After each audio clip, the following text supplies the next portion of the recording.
Good morning, folks. Welcome to Tabs on Tap. I am Tabitha Hassell. Uh, Wednesday, can you believe it? Already Wednesday, episode 24.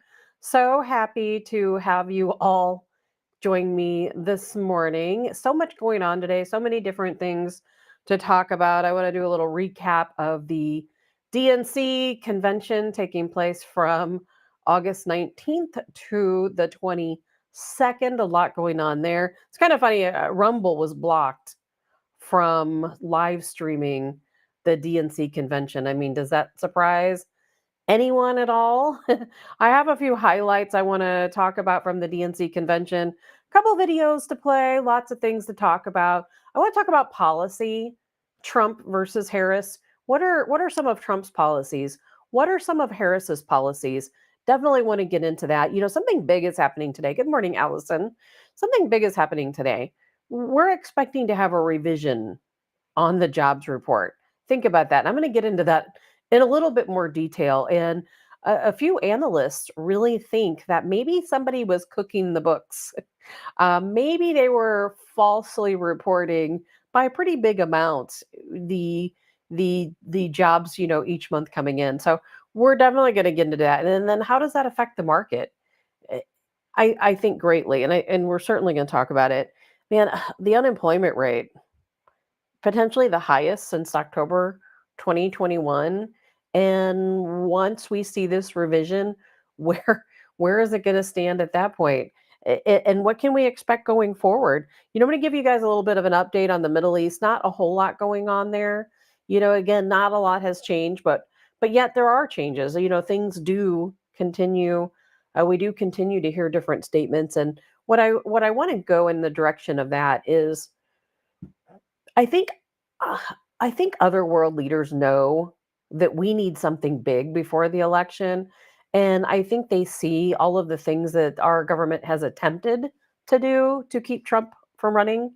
However, they know we need something big, and I'm kind of wondering maybe Russia, maybe Iran, maybe China, maybe they're not falling for the bait. Maybe they're not taking the bait, and that's something we'll definitely get into. Good morning, Paula. And Allison, I'm not sure I believe any of their numbers. I don't. I don't believe a darn thing. One poll I do believe though, and I'm going to show this here in a bit, is Elon Musk. Elon Musk put a poll onto X. I almost said Twitter, onto X, asking, okay, let's just do an unscientific poll. Who are you voting for? Trump or Kamala? And I'm going to show that to you, at least the latest news. Good morning, Ryan. And we're going to show you what do real people think. Now, I get X, it certainly has become a conservative platform. Isn't that funny? Which it's gone, a complete turnaround, hasn't it? It used to be nothing but liberals, snowflakes. Now it is conservatives. But those snowflakes are still there. Most of them haven't left X. They're still there. And, they're not going to leave a platform where they have so many followers and so much access to different people, within their circles. So they're still out there. But I'll tell you what, the snowflakes, if they're there, they're certainly not speaking up. Good morning, Karen. And Allison says, will they sentence Trump September 18th? I think that he'll be sentenced, but he will also appeal. I absolutely do think they'll sentence him. And then he'll appeal. I've heard mixed stories, from different people. I think the consensus is that he will be sentenced. They will not order him to be taken into custody. He will appeal. And then after the appeal, we'll see what happens. I let's hope he has a successful appeal. How about that? I do not think they'll take him into custody on September 8th. I really don't. But I think it's something we need to keep an eye on because we know they're going to do everything they can, and we know they have a lot of money behind it. And I don't care what you say, Judge Merchan, Juan Merchan, he might be a really fantastic person. I don't know him personally, but he might also be the guy who's willing to take a pretty hefty payout to make sure he hands out a equally hefty sentence. So we'll see what happens. I don't expect Trump to spend any time in jail. I think he's got some good attorneys. I think all these charges were really trumped up. So we'll see what happens. Good morning, Sherry. So, I want to talk to you guys really quick about something else. Colonel Joe Adams joining us 8 a.m. Cannot wait to talk to Colonel Joe Adams. Fantastic person. He's going to talk to us about what's going on, what's new. He and I, we don't talk the day before, we don't talk the morning of.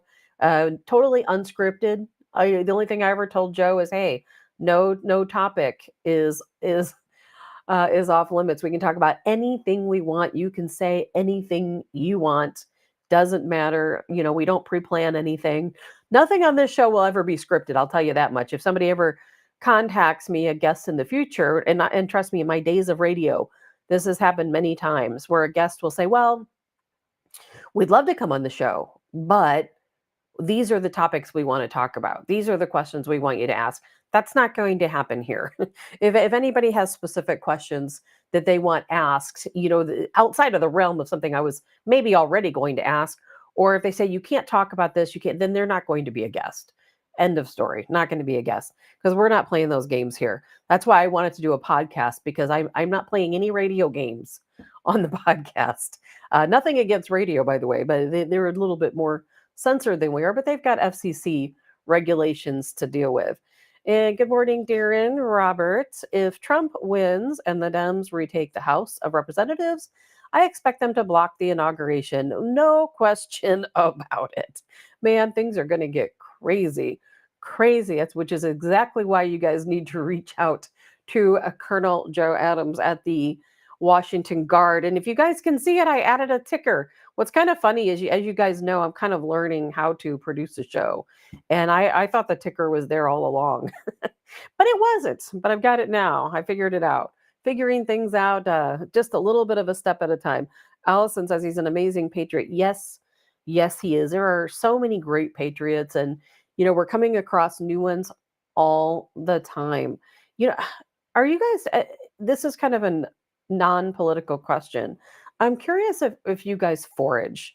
Do you go out and forage in your yard or in a local park? I'm very curious because I have a routine. Now, today, when the show is over, I have to leave and go to work. A lot of times, though, I'm working from home. Today, I have to actually physically go out and do something. But normally, when I end the show, I go outside, I let the chickens out, so they can do their thing. I collect the eggs, then I walk around the property. I have about 6 acres here. I walk around the property and I collect various things, mostly hickory nuts. We have several hickory nuts here. There's pecan and butternut and pig nuts. We have shagbark, shellbark, all these different things.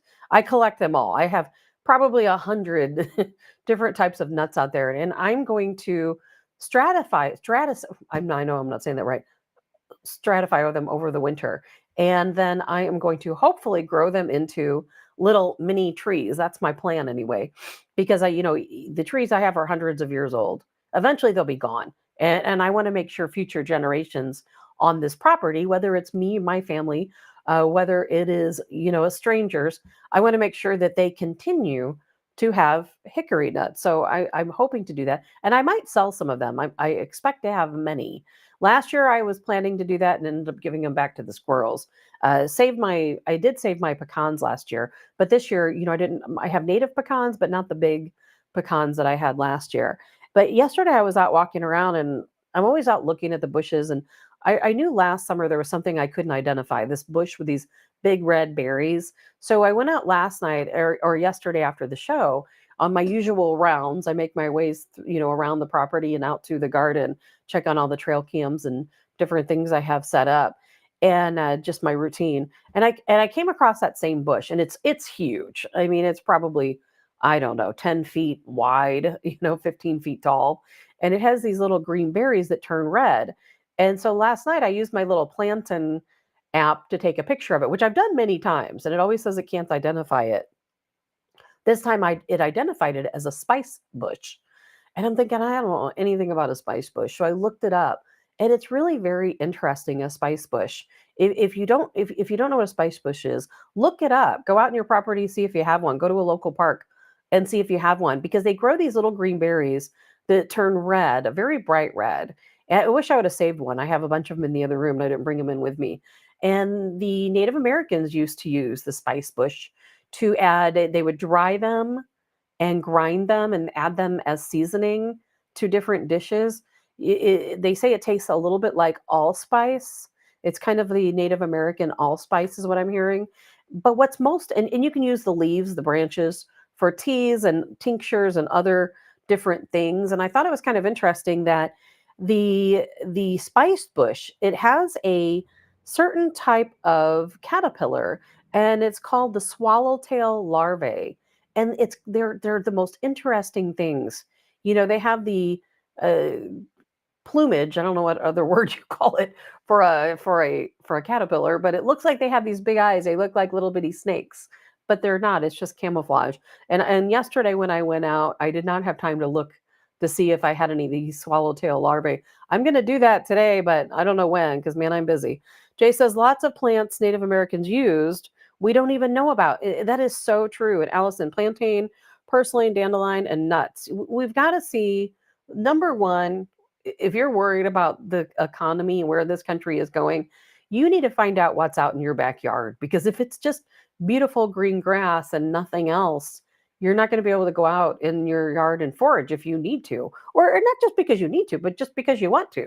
And we talk about the pharmaceutical industry and the poison that they're putting into our bodies, but every major medication started out as a plant, an herb, a tree, a bark, something along those lines. And then it was used for centuries by our ancestors, by Native Americans and other people. And then eventually it was synthesized and made into a chemical compound using those same ingredients, but synthesized to something fake.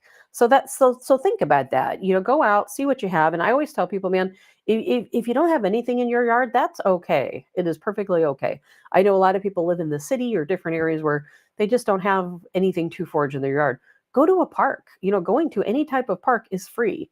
And I cannot imagine there's any park ranger or any person at the park who's going to tell you that you can't take little bits of native plants or whole plants and plant them in your yard, or take what you can to make a tea or a tincture, whatever it is you want to do. Jay says a fruit tree in Illinois called a pawpaw.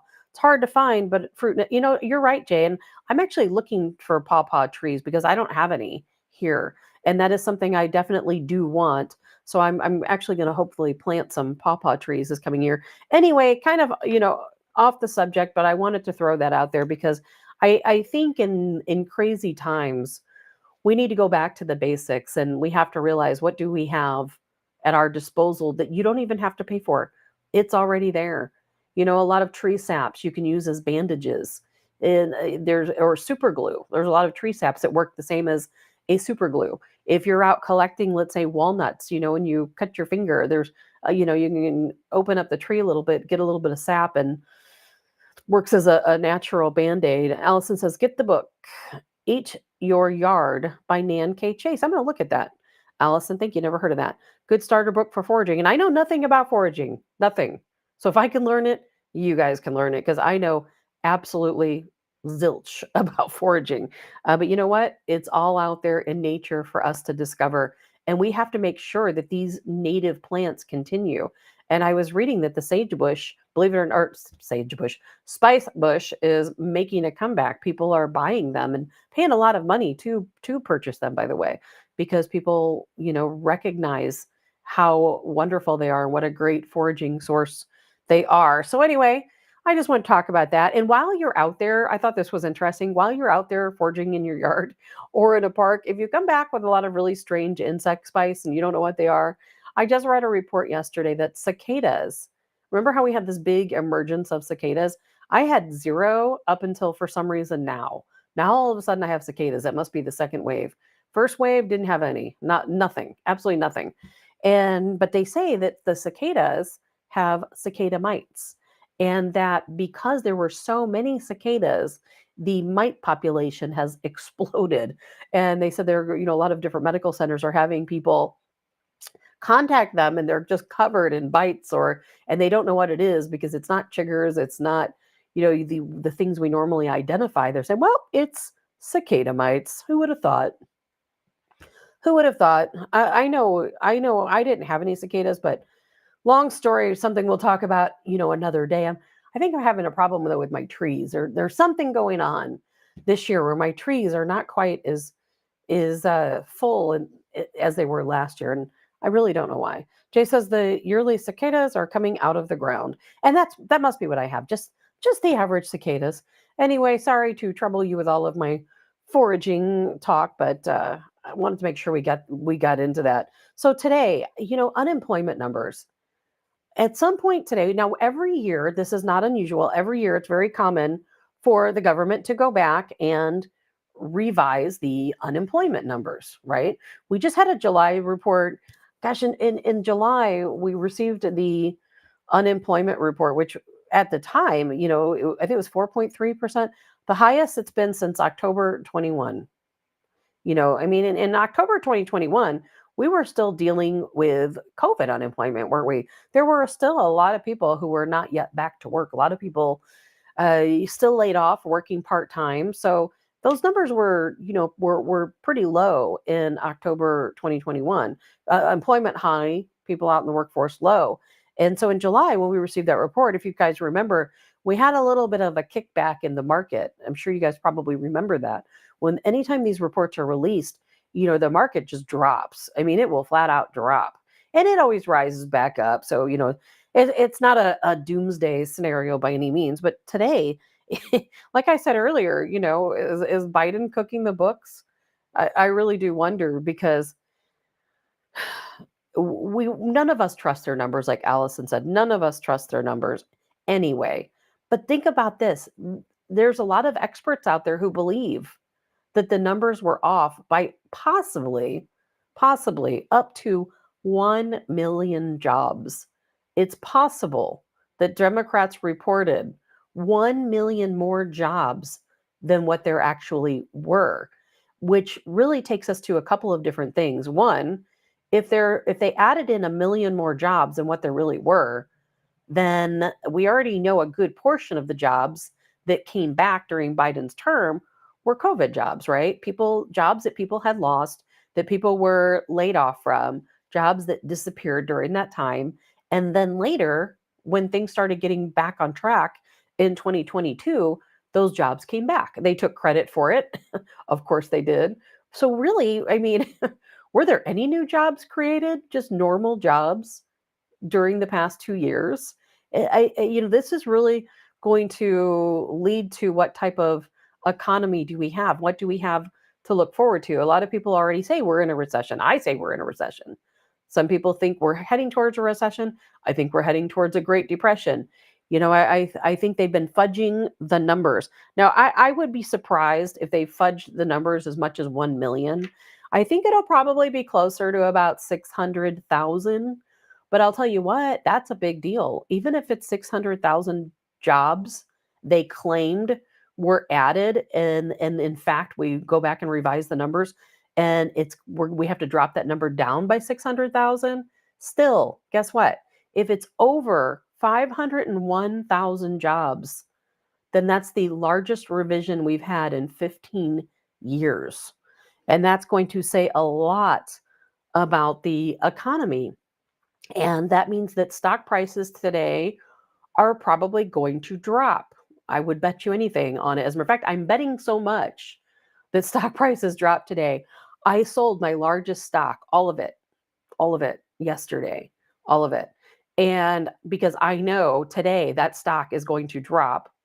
And when it does, I'm going to buy it again. When it bottoms out, I'm going to buy it. Well, it's not going to bottom out, but when it drops, I'm going to buy it. I bought the stock. It's SIGA, SIGA, and Viking, and both of those actually. And Viking is I bought Viking stock quite some time ago, and I bought it at $7.97 a share. And yesterday I sold it for $66 a share, and today we'll see where it goes. And so this is what people are counting on. I can tell you right now, my investments are small, but people who have a lot of money, let's say Warren Buffett, I can guarantee, remember all these stocks he's selling? He probably knows this report's coming up, selling all of his stock out. And as soon as these numbers drop, he's going to swoop back in there and buy a lot of these things back up because that's what people do. And that's why you have to pay attention to these reports. But more than anything, I think the Biden administration has absolutely been fudging the numbers. They want the economy to look better than it is.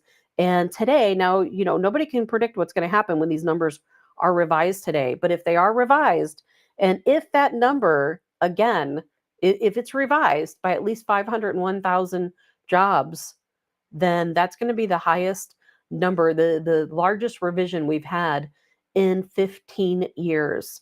So that means they have really gone ahead, really gone ahead of themselves in fudging these numbers. And what it's really going to tell us is, if you really break down the math, okay, and I want to make sure I quote this correctly.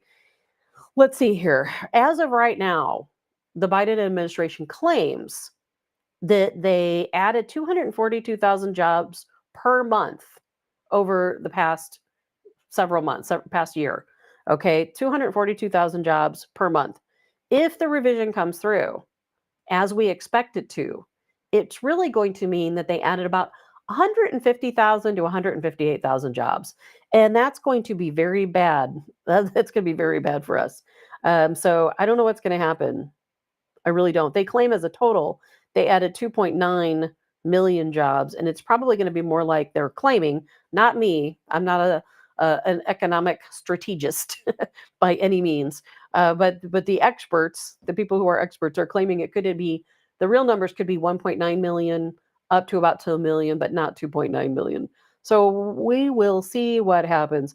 But make sure you guys keep an eye out on that because it will absolutely affect the economy. When the job reports are down, the stocks drop, people have a bleak outlook on the future. And we're going to know, as we've all expected, that the Biden administration, they lie to us. They're propping up the economy. I think we all know that, don't we? Oh, things are so great. But when we see this type of situation, what does it lead to? Again, higher food prices. No question about it. Everything, all the prices go up when the people fear the economy is going down. So that's something to think about. I don't know if you guys saw this report. This is horrific. Do you remember when Trump was in office and they blasted him constantly about unaccompanied minors that cross the southern border illegally? Illegally, they come in and they disappear. No one knows where they're at. Remember that? I think under Trump, they were talking about 1,500 kids, something like that at one point, that said, oh, there's these 1,500 unaccompanied minors. They came into the country. We can't find them. We have no idea where they're at. They're probably being trafficked. Trump is bad, blah, blah, blah, blah, blah. Guess what? Guess what? Oh my goodness, this is so sad. It's actually heartbreaking. So the office, I- the Office of the Inspector General released a report yesterday. Wait till you hear this number. You probably already know. 290,000 unaccompanied minors that have entered this country who were at some point accounted for when they crossed the border. So you have to remember when people cross the southern border illegally, some are apprehended, some aren't. Only 20% are apprehended. Only 20% are recorded. By far and large, the majority come through and are never seen, never accounted for. So we have the Officer of Inspector General releasing a report yesterday that 290,000 unaccompanied minors that crossed our southern border are missing. They have no idea where these children are, and that they range in age from infants up to 17 years of age. No idea where they are, no way to track them. Now, granted, some of these kids come over and they do have family here, and their family that's here is also here illegally. And so they take the kids into their custody and then they never hear from them again. They disappear because they don't want to be found. That accounts for some of these kids. But I think we also know what also happens to some of these kids is they end up on the streets, right? They end up on the streets. They become part of a trafficking operation. Some of them are literally sold like slaves into kind of an indentured type servitude where there are, or Some of them end up in forced labor. There's so many different things that happened. And Paula says those children have most likely been trafficked. Many of them have absolutely been trafficked. In fact, ICE came out and made a statement yesterday. And I feel like it's kind of unusual for ICE to make a public statement as such. They said, I'm going to quote this: there is no assurance that these children are safe from trafficking, exploitation, or forced labor. That's coming directly from ICE. And that's 290,000 plus unaccompanied minors. That's just think of it as 300,000 children between the ages of being an infant up to 17 years old, completely unaccounted for. How can we say that the Biden administration has any idea about what's going on the southern border? It is chaos there. They have let these children be handed out to individuals, and they have no idea who they are. People didn't like the system of taking children and families and placing them in detention centers. They didn't like it. Now, if you go back and look at the Flores settlement states that children and families who come across the border must be detained in a family facility. And in some cases, they have to be separated. They have to be separated because the Flores settlement says you cannot keep children in a detention center that used to be a prison. A lot of these detention centers were former prisons that were modernized, and now they're shelters, migrant shelters, but they still look like a prison on the inside. So the Flores settlement said that, as a matter of fact, I think it was the NAACP, I believe it was, that sued the Clinton administration because they said these children should not be held in a former prison. And so therefore they have to separate them because there's not enough beds in the family center to keep a family together. But of course they no, nobody said a word when it was Obama or Clinton who were separating children from their families. But of course when Trump was president, oh my gosh, he's holding children, he's separating families. Well, yeah, he had no choice. It's the law. It is the law according to the Flores settlement, but not with the Biden administration because they don't care about the law and no one has challenged them on the law. So the Biden administration, instead of detaining these unaccompanied children, instead of DNA testing like the Trump administration did, no, they're just letting them come across the border with whoever they come across with. A lot of times those are traffickers. They are coyotes. They're bringing them across the border and they just let them go. They don't know where these kids are, and they have no idea where they are because they stopped using those ankle bracelets. Remember, for a while they were using ankle bracelets. Well, they quit doing that. There's no tracking system for people that come across this border. So think about that: 290,000 children plus 290,000 plus children, 300,000 children between infants and 17 years of age, lost in our country, no clue where they're at. It is really sad. It is really sad. And it's something, man, I hope when people go to cast their ballot, I hope they think about that.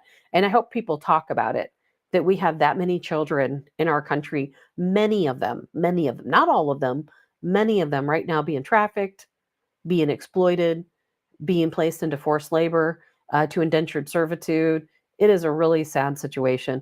I hope everyone talks about it, make sure people know, because that is what we can expect more of with the Harris walls. Because I'm going to talk about policies too. I want to talk about Harris policies and I want to talk about some Trump policies because we know one of the Harris policies is what? To completely open the border, right? Grant amnesty to all. Glesna says one is too many. Yes, Glesna, one is absolutely too many. Allison Mayorkas should be in jail. Yes, he should be in jail. There's a lot of people that should be in jail. And I don't know if anybody's ever going to be held accountable for these missing children. I really don't. Are they going to hold anybody accountable? I doubt it. I highly doubt it. And we're going to get to that. I want to talk about the DNC just a little bit. And then I'm going to talk a little bit about Trump policy versus Harris policy. Not all the policies, but just the ones that they've been talking about most recently. And because there are, of course, so many policies. that both are discussing. But I want to talk a little bit about the DNC. Then we're going to have Colonel Joe Adams join us. And then after Colonel Joe Adams joins us, I want to do a recap. Do you guys recall how I played the video last week of Tulsi Gabbard? And she gave the interview where she talked about the deep state, and she didn't call it the deep state, but she talked about the people who are really running the show. And she very clearly said that there is the president, the person who is the face of the president, has interchanged many times, and that the Obamas, the Clintons, all these other folks are really running the country. I'm going to play that video again. So if you hang around, Joe Adams will be on us with us hopefully from about 8 to 8:30, and then I want to play that video, and then I want to play the second part 2, which we talked about yesterday, or was that yesterday or Monday? The days just run together for me. The part 2, the retribution of how the government came after Tulsi Gabbard for talking about something that we already know. We all know, don't we? I've been saying for years. As a matter of fact, I've been saying it as far back as I think I've been able to speak publicly, is that it is not the president running the show. It's not. But Tulsi Gabbard finally told us what we all know and we all believe. And for that, retribution is that she got placed on the Quiet Skies domestic terror list. And now when she flies, when she takes a flight anywhere in the country, in the world, an air marshal has to be on the flight to watch her to make sure, oh my gosh, that she's not doing something crazy. So I'm going to play those 2 videos back because I think it's important, because I think it again shows us the direction our country is going in. So after Joe Adams, if you guys don't want a replay of those videos, I get it if you decide to take off. But if you want to see those again, I'm going to replay them because I think it's one of the most important things that is happening in our country right now is political persecution. What's happening to people for speaking out and for speaking the truth. And I blast Congress all the time for not speaking out and not telling us the truth, because they know the truth. They know the truth. And maybe this is why I don't give them the excuse of not being able to talk just because of this. You have to do what you have to do, right? For your country, for your people. And I'm still going to blast them for not speaking up. But now we see what happens when somebody does speak up, don't we? Good morning, Karen. So I want to talk about a couple things with the DNC convention. I mean, it is crazy. It's been estimated now that there are 100,000 anti-Israel protesters around the city of Chicago. And some, I saw an interview with some claim they're not anti-Israel, they're just pro-Palestinian. And I after listening to one of the speeches, which I'm not going to play because it was really long, some of what they said made sense. That they were saying that, we're not anti-Israel, we support Israel.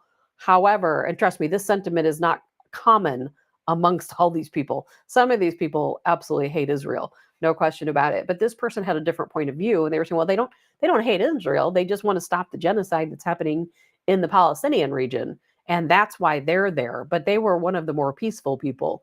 We saw these other people who were, shaking the fences, knocking down barricades. I didn't hear of any true violence, at least not as of yet. I do know there were several arrests yesterday when some of the protesters challenged Chicago police. I know the National Guard is there, from what I understand. The National Guard has not really had to step up and do a whole lot as of yet.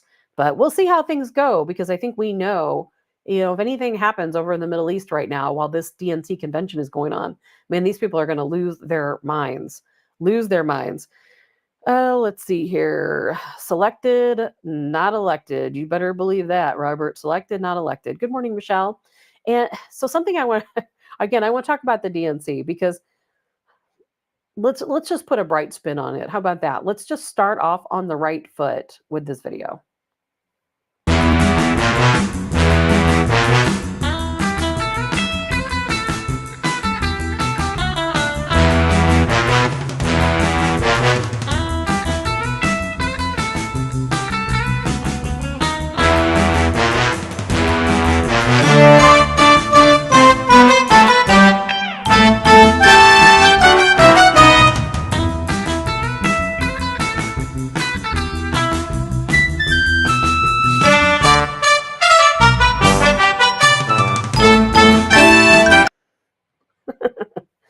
I laugh every time I see that. I probably played that 5 times last night just for myself. And I'll have another one for you later. I think that's absolutely Hilarious. Tammy says, total clown show. Uh, Glessa says, best one last night. I think that is like one of the funniest things I've seen coming out of the DNC. There were plenty of serious moments. I did not watch any of the convention, did not watch any of it. I wouldn't torture myself like that. I don't really care what they have to say. I see them as a bunch of socialist communists all getting together for their communist convention. But what I did hear, based on other people, because obviously I didn't watch it, they really didn't talk about policy at all. Really, it was just a big show of force, a big haha, moment for them all to get together and say how much they love Kamala Harris. I heard rumor was that Joe Biden was extremely upset. I don't really know why, but there were reports that he was backstage, and the man has a temper. We all know the man has a temper, right? Well, allegedly he was backstage completely infuriated, but I don't know why. Maybe it's because so many people came out to see Harris. Maybe because people were being so enthusiastic about Harris being the nominee. Maybe he thought that more people would be in his corner and they weren't. I don't know. It could be because they saved his speech for what 11:30 at night. He wasn't even the main speaker. So there's a lot going on. Robert says high school type pep rally for communists. That's exactly what it was, Robert. Thank you, because I was not getting those words out. That's exactly what it was. Jay, the most manufactured excitement is brain numbing. Yeah, he got pushed to midnight. He did. He did. He was supposed to go on, I think, at 11:38. I don't know what time he actually did go on, but you could tell. I did watch his speech. You could see that he was furious, and he also lied because he claimed that there was less illegal border crossings on the southern border during his term than there was in Donald Trump's term. So he lies. I was going to play that, but I'm like, I don't want to hear him lie. But something that did surprise me, the most surprising out of the entire night, was Bernie Sanders' speech. Did you guys hear that? What a slap in the face to the DNC who allowed him to speak. They'll never have him back. And to Hillary Clinton, who, of course, was there and was also a speaker. I'm going to play that for you because if you know me, if you've been listening to me for years, then you'll know I have talked about this a lot because I'm always trying to explain to people. And I talked about it yesterday, not even knowing that Bernie Sanders was going to be on there today talking about it too. That the DNC, the RNC, private organizations, Bernie Sanders, as we know, his supporters, not Bernie Sanders himself. He got a beautiful red sports car out of the deal, but we know that back in the primary, what was that? 2016. Was it 2016? I can't even remember the year. I might be losing my mind. But back when Bernie and Hillary, was it 2008? Back when Bernie and Hillary were in the primary together. Okay, Bernie lost the primary, Hillary won. Bernie had more votes. He knew he had more votes. He knew he had some more supporters than Hillary Clinton did. But the DNC still chose Hillary Clinton. It didn't matter that more people voted for Bernie Sanders. It didn't matter because the DNC is a private organization. They can choose anyone they want. It doesn't matter who votes. Really doesn't matter. Your vote actually literally does not count. It really doesn't. And so therefore in the primary it does not. And so they chose Hillary Clinton over Bernie Sanders. Well, Bernie Sanders supporters, not Bernie Sanders himself, his supporters sued the DNC. And what came out of that lawsuit was an open admission in court that the DNC came out and said, we are a private organization. It doesn't matter that more people voted for Bernie Sanders. We chose Hillary Clinton to be our nominee, and we have the right to do that. We are not bound by any laws or or the Constitution, because obviously they're a private business. They're not part of the Constitution. They're not a branch of the government. They can choose whoever they want. They admitted it under oath in court. And because of that, the DNC chairperson at the time, Debbie Wasserman Schwartz, she was forced to step down. And then, of course, Hillary Clinton hired her for her campaign. And then, of course, Hillary lost to Donald Trump, right? And so Bernie Sanders, when he made this statement, this is what he's talking about. And man, it is a slap to the DNC and a slap for sure in the face of Hillary Clinton. So take a look at this. At the very top of that to-do list is the need to get big money out of our political process.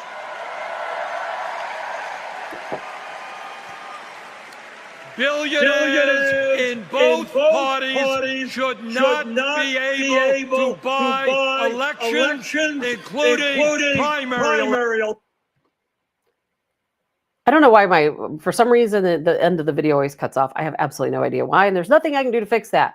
But he is so right. I am not a Bernie Sanders supporter at all. He's like the polar opposite of me. However, what he says is absolutely correct. It is absolutely correct. Get the big money out, right? Get the corporate money out. Get the billionaires out, because elections are bought, right?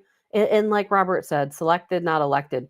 Elections are bought, especially at the primary level. So the DNC, the RNC, they choose whoever they want to choose. No question about it. And I love that Bernie called it out right there. They invited him to speak, and man, did he speak. Robert says, my humble opinion, to save the United States of America, we need to rid ourselves of political parties. We absolutely do. Because quite honestly, in this country, we have many political parties, not just two, or technically we have independents and so on, but we have probably six different parties.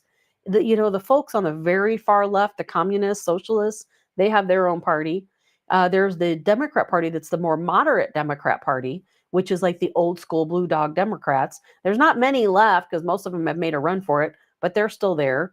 We have the folks, I feel like myself, I'm in the middle. I'm not a lot libertarian.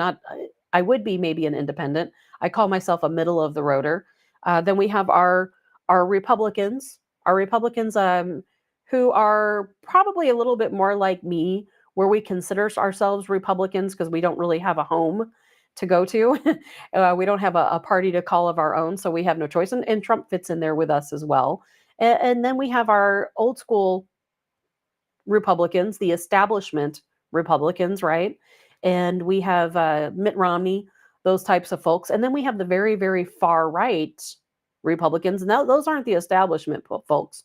There are some people on the very far right who are also not part of us. I right now, no names come to mind, but there are some folks way over to the right who are also extremists, and not who we are. We need to wipe the slate clean. We need to establish all new boundaries, all new party lines, and we need to have a free and fair election for sure. Robert says conservative with libertarian leanings. Exactly. I think a lot of us, if you're listening to this show, you probably consider yourself a constitutional conservative. I would imagine if you're an establishment Republican, you don't want to hear me talk, because I am 100% against the establishment. That is for sure. So that was something that interesting I thought that came out of the DNC, was that was seeing Bernie Sanders speak, because I would have never thought they would allow that to happen. And man, Walls, people clapping for Walls. I mean, this guy is responsible seriously for deaths that took place in the Minneapolis St. Paul area. It is strictly on his hands, because I want to remind you guys, and I know we only got about 10 more minutes before Colonel Joe Adams joins us. So I'm going to go through this very quickly. But we found out yesterday that Walls also lied about IVF treatments. Did you hear about that? What has this guy lied about? I mean, he's literally lied about everything. He's lied about his service record, his title when he retired. He has lied about what happened in Minneapolis, Minnesota. He's lied about knowing his unit was deploying to Iraq. Nope. He lied about his DUI arrest.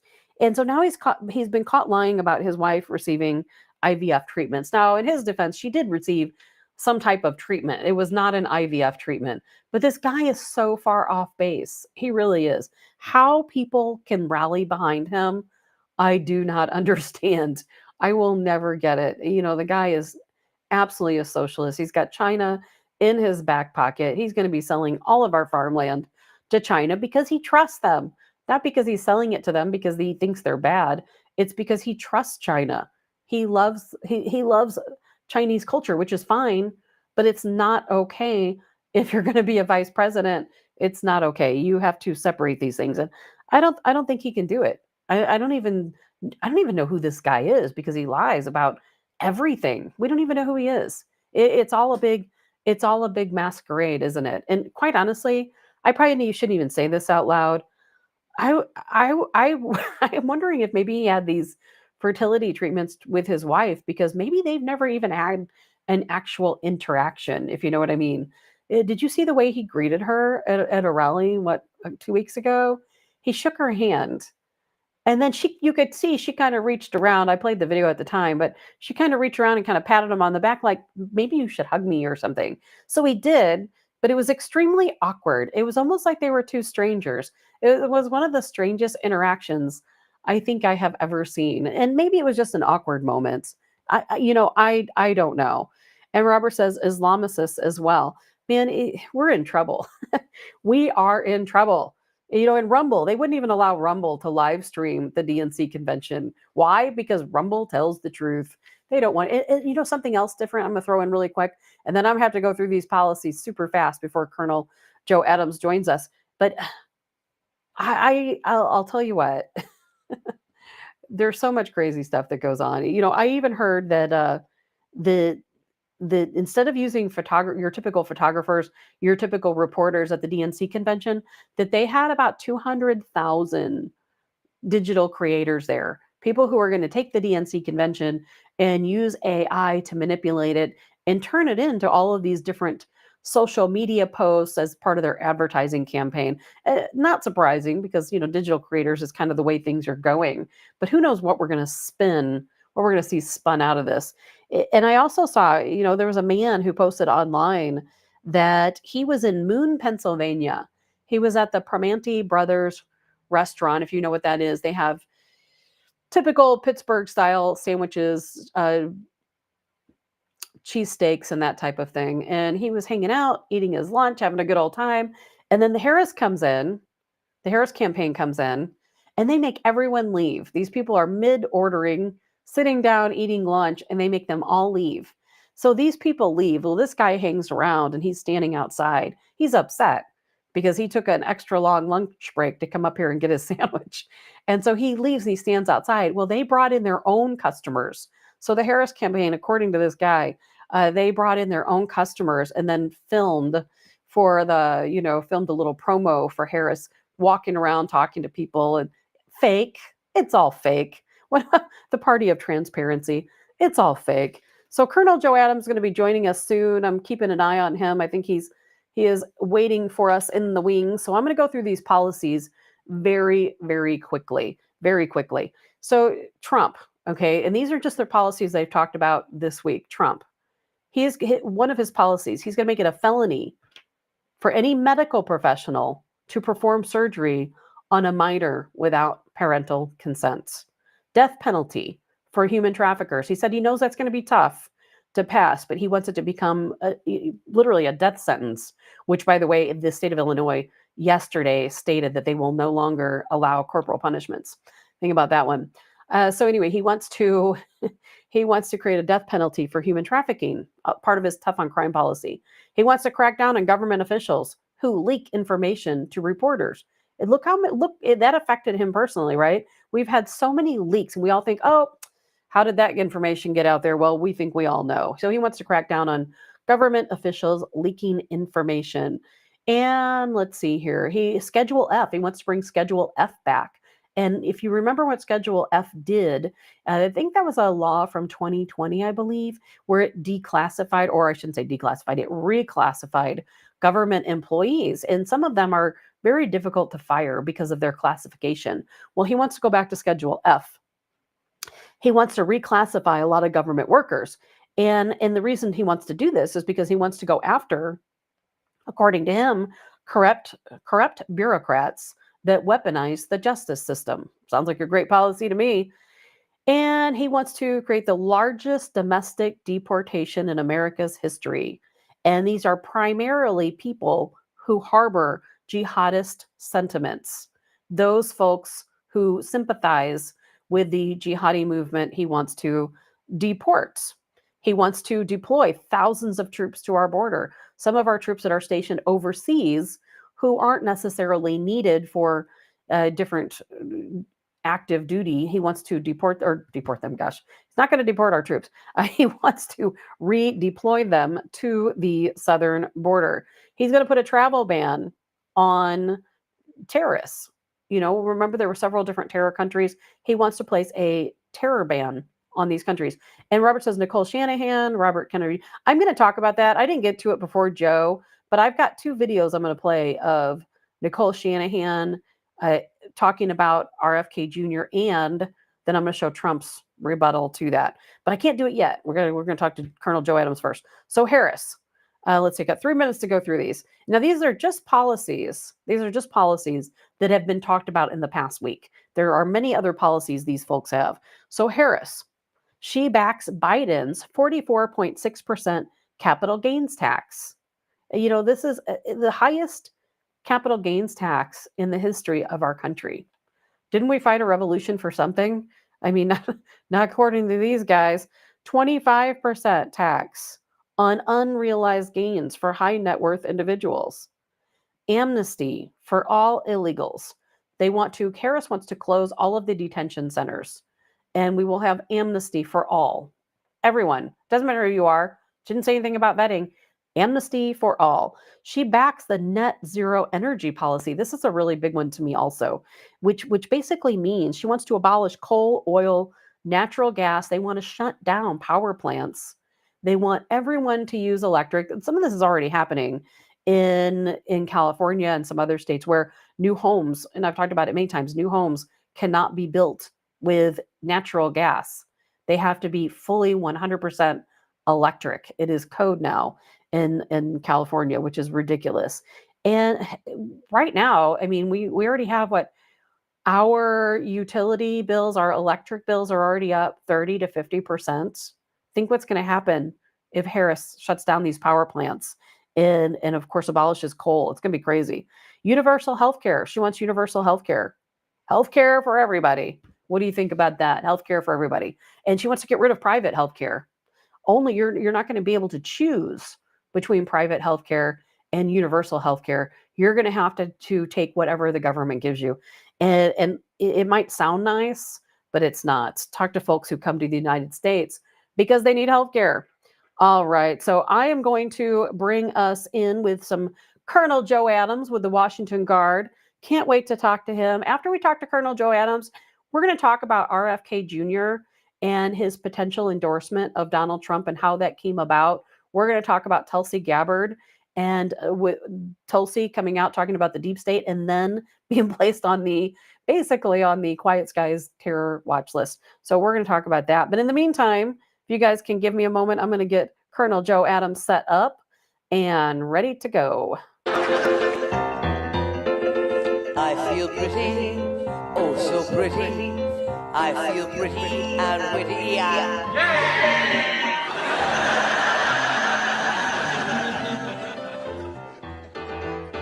For I'm loved by a pretty, wonderful boy.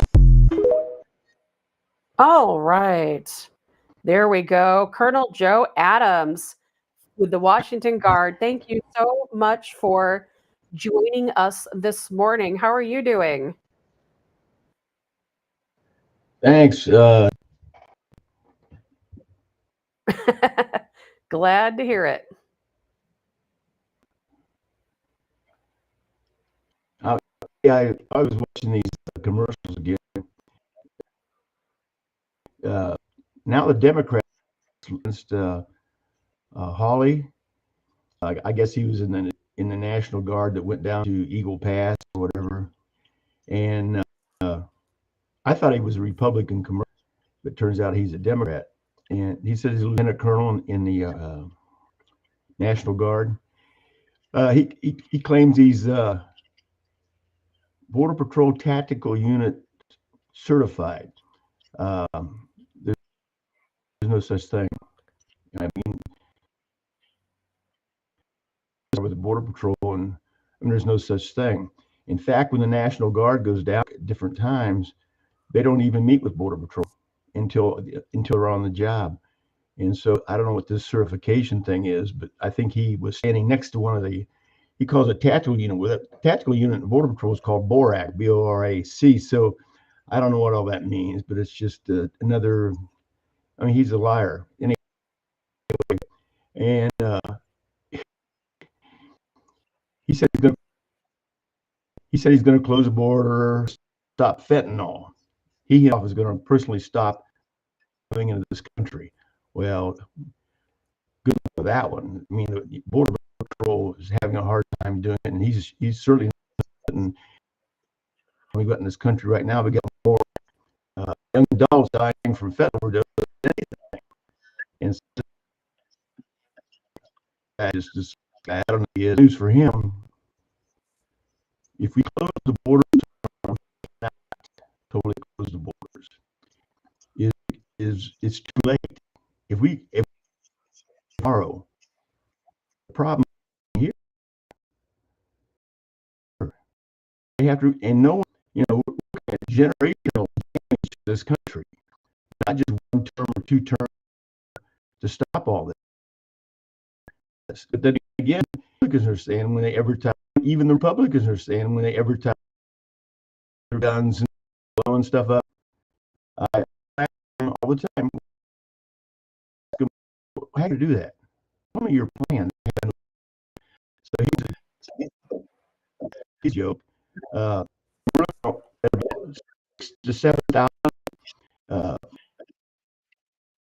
POE patrol by the patrol and the National Guard. You got me? I can echo. Yeah, you're still there, Joe. I'm just working on your sound. It's kind of, and we can hear you. It's just kind of going in and out. So while you're talking, I'm just kind of working on that. So keep on talking. We can still hear you. We're probably up to about 6,000 POIs. Now, POIs, when they're released in the community, they're called. When I was with Border Patrol, when we would get a POI based on profile, Middle Eastern, we call them OTMs, other than Mexican. The FBI would come in and take them away and interrogate them. Some of the people that we apprehended end up down in Guantanamo, to try to roll them over, turn them around, make them into informants. But those people's identity was never released, even to Border Patrol. But these POIs are a problem because within those POIs is a large percentage of those people who are coming here to do us harm. I saw an interview from the border, a Muslim gentleman. I guess I shouldn't use Muslim and gentleman in the same sentence, saying that you don't know who I am, but my name is so and so, Muhammad, whatever. He says, but you're soon going to know who I am. Well, I take that as a threat. He's a POI. He was released into the public. So who are these people? But the problems here, and also when I was down there at Eagle Pass, the mission statement of the National Guard was to expedite as many people crossing the border as possible, to expedite, not to stop them, but to help move. Right. When I was there, they brought in a fork to the fence Eagle Pass and raised the fence with a forklift, the National Guard did, and let 2,500 people at one time come into this country. It's the mission statement. The illegals make fun of the National Guard. They've got T-shirts they're wearing that shows the National Guard. You still there? Are you there? Yeah, we still hear you. I had something come up on the screen that says that we still hear you. Okay. The National Guard's mission statement is to expedite. So anyway, but these people of interest, persons of interest, are not being interrogated and not being questioned by the FBI and professionals. They are just cut loose into the country, and they're the threat. So it's too late. The last time on your show that when I met with the National Guard and the Sheriff's Department and the State Patrol down there, they give me an idea of what to talk about when I come back to the Guard. they were surprised that I already had done that organization as far as your people in your community. That's what the Washington Guard is all about. But when I did your show last time, I failed to mention one thing they told me.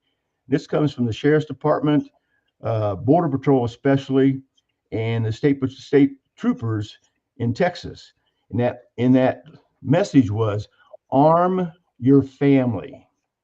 Bad times are coming. And I found that in a quote that I had made some notes, and I forgot to mention that last time. But the law enforcement in Texas told me to tell you in the community to arm your family. You want to comment on that?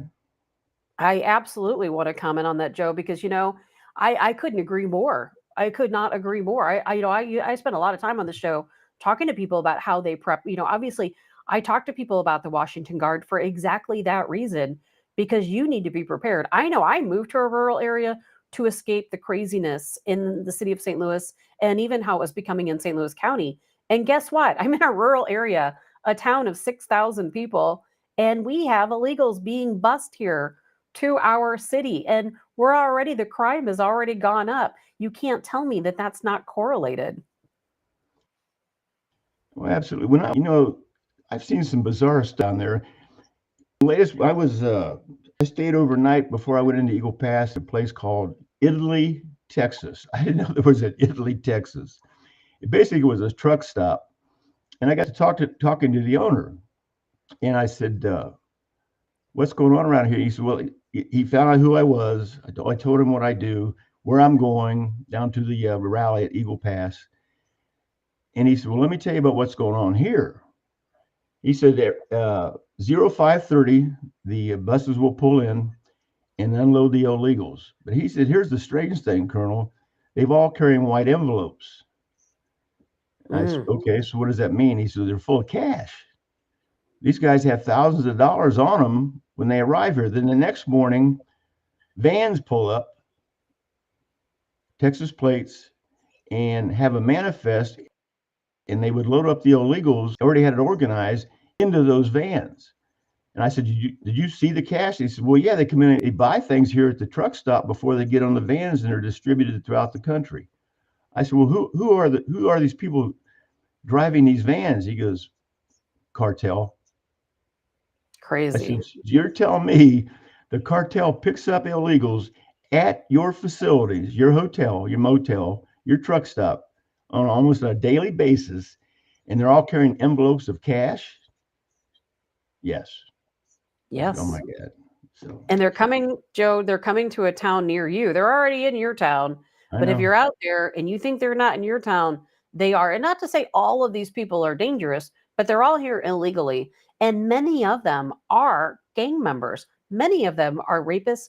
Many of them are murderers. These are people that their country let out of prison, and they're on a bus, a plane, a van heading to your neighborhood. And they've got more money, more money in cash than a lot of people you know. There's over 12,000 hotels in New York. I did not know that. Over 12,000. And 1 in 5 of those 12,000 are housing illegals. Yes. 12,000 Yes. hotels Yeah. in their capacity crowd. So I explained here to the politicians here. I said, when those buses pull up and start dropping them off in Washington, Missouri, what are you going to do? Hey, we don't have a plan. I said, "Well, I suggest you get a plan." I said, "But here's the problem. What they're doing is they're shopping cities and communities that are, how can I say, compassionate towards homeless, which is starting to be a problem here in Washington, Missouri, the homeless people." And and I said, "Well, if they drop off a busload of illegals here home, so since they're homeless, other than expediting them, aren't the illegals when they get here classified as homeless?" He goes, "Yes." I go, "That's a big mistake right there. These people are here in this Yes, it country is. illegally." But I want to see these politicians put their money where their mouth is. They're all campaigning on, we're going to deport them. I want to see how they're going to do it. Tell me how you're going to do it. Please, somebody just give me your plan. I know how I do it, but that's different. Hey, now, Joe, did you hear us talking? And I'm sure you've seen the report, 290,000 plus unaccompanied minors that came through this country under Biden's term, missing, gone. Nobody knows where they're at. They have no idea. ICE has no idea where they're. Where are they? What's happening to these kids?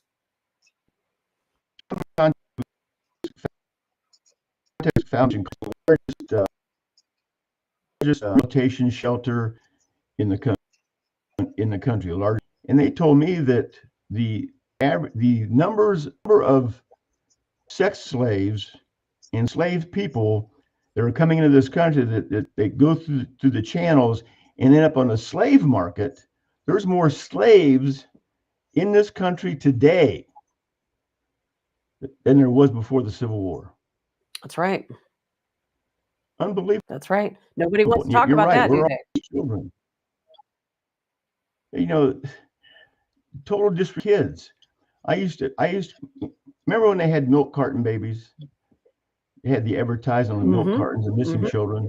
Okay. Well, for a period of time over about maybe 5-6 years, I specialize in recovering milk carton babies. In fact, I still got the milk cartons downstairs of all the children that I emancipated and brought home. And I still get people that ask me, and even the foundation's call, Colonel, can you track these people down? And I say, yes, I can. Well, can we hire you? No, you can't.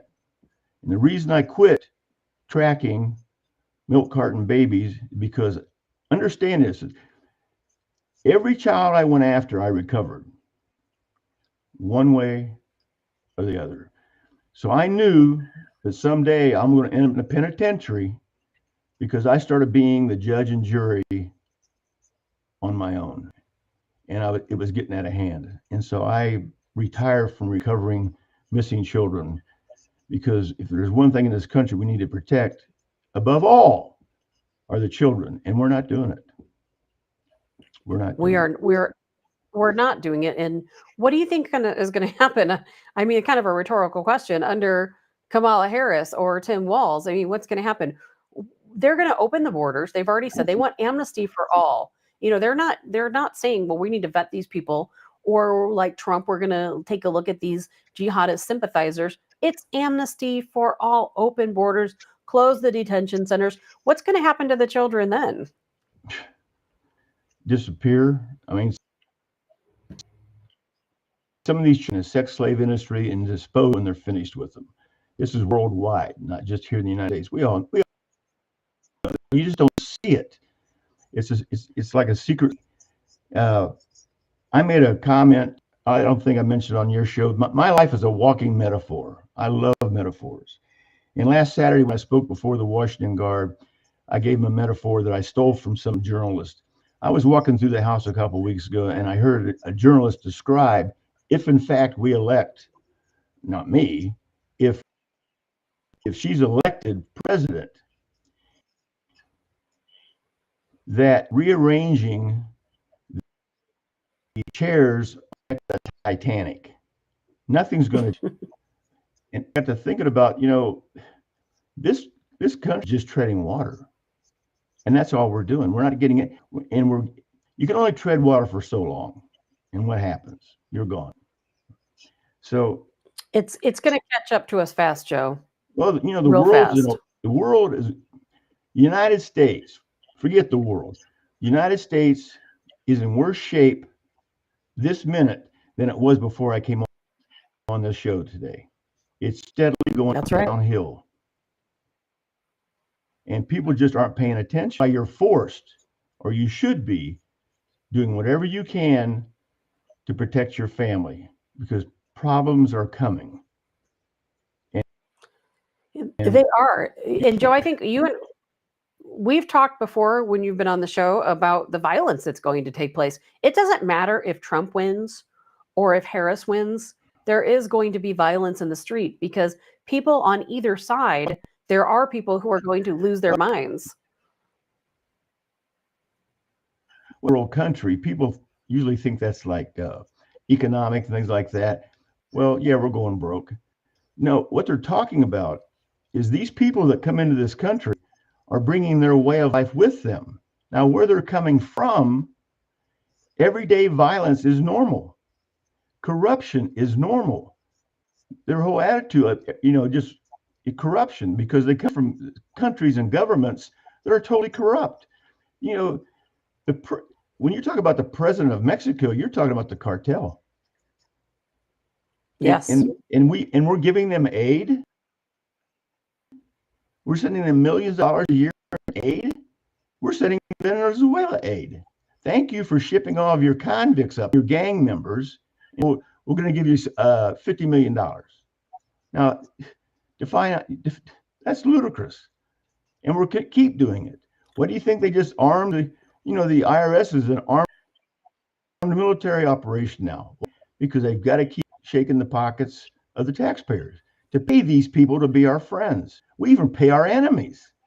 I mean, what's wrong with us? We do. Our ancestors, our forefathers, my great grandfather, Sam Adams, would roll over in his grave. What is wrong with you people? Future generations will look back and go, what were they thinking? And this the United States will not be what it is today. It resembles in 10 years from now.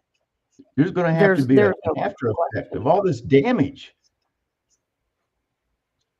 There's no question, Joe. And again, we're talking to Colonel Joe Adams of the Washington Guard. And Joe, yesterday on the show, we were talking about how the United States government under Biden, we are paying the Taliban $87 million a week. $87 million a week of taxpayer money. Why are we doing that? What you know about the Taliban? What are we paying them to do? Is it for proxy wars? What are they doing? I don't understand where this money's going. We're paying them humanitarian with a bunch of promise by the Taliban. Well, thank you, Jimmy Carter, for starting the Taliban. That was a good idea.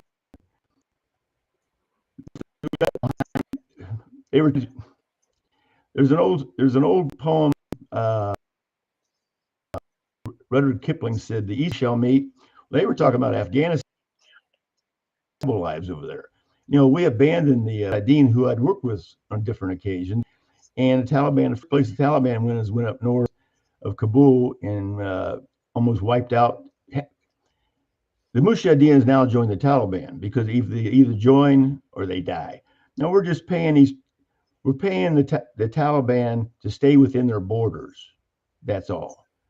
We still have Americans trapped over there. No one's talking about that. Yes.